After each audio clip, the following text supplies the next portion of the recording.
you to stop applying for international driving license when traveling to the UK. Yes, save that money.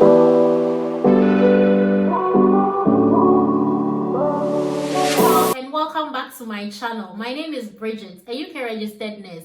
If you are new to the channel, please subscribe. If you're a returning subscriber, thank you so much. However, if you've been watching my videos and haven't subscribed, please subscribe so that you'll keep up to date with the information I share. Right, in this video, I'll be telling you why you should stop applying for international driving license when you are traveling to the UK, whether as a student, a visitor, or a resident.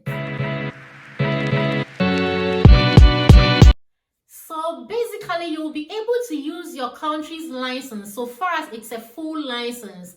What I mean by full license is if it's not a learner's license or if it's not a provisional license for up to 12 months. That's 1 full year. However, if you are using an international license, it's valid for 1 year from the date of issue. But you can use your non-UK license up to 1 year counting from the day you arrive in UK. So there's some kind of window period when you compare it with the international license, as well as you get to save some money because applying for international license comes with some payments. So let me show you where I found this. Now when you check this site, it says driving in Great Britain on a non-GB license.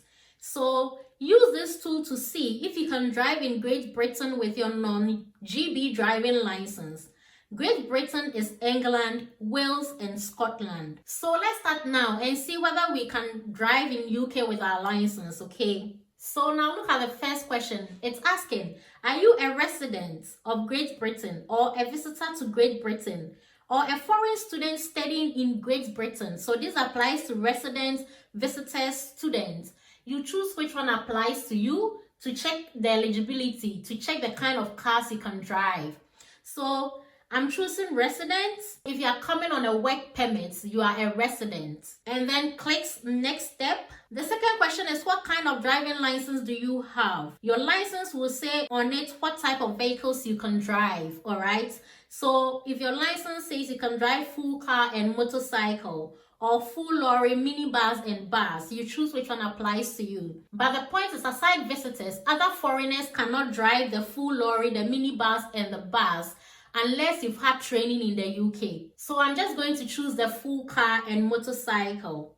And then go on to the next step. And then it's asking, where did you pass your tests? So it's giving some designated countries here. I'm not going to choose any of these. Now let's choose any other country and go to the next step. So now see what it's telling us. You can drive in Great Britain on your full valid driving license for 12 months from when you became resident. Okay, so from the day you arrived in UK, you can use your license up to 12 months. This is good news. So what happens at this point is when you arrive within the 12 months, you can apply for provisional license anytime, so far as you've arrived in the UK. Once you have a valid ID, that's a passport with a visa in it, or your biometric resident permit, you can apply for provisional license. But they only accept original copies, so you have to post it. But when you apply online, they will send you a post, a letter, and they will detail how to go about posting it to them, okay? So you don't need to worry about it. And then with your provisional license, you book a theory test and then a practical later and get your full UK driving license. So you can book your theory test 6 months after your arrival in UK. Now the only difference is if you are from these countries on the screen,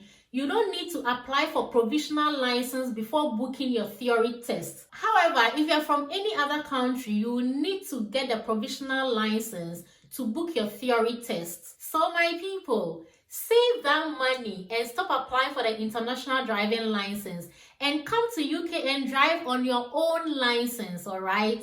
Thank you so much for watching this video. Please share with your friends, share with your colleagues, share with someone, it will benefit them. And then give it a thumbs up, comment, and I'll see you again in my next video. Please, if you haven't subscribed, kindly subscribe before you go.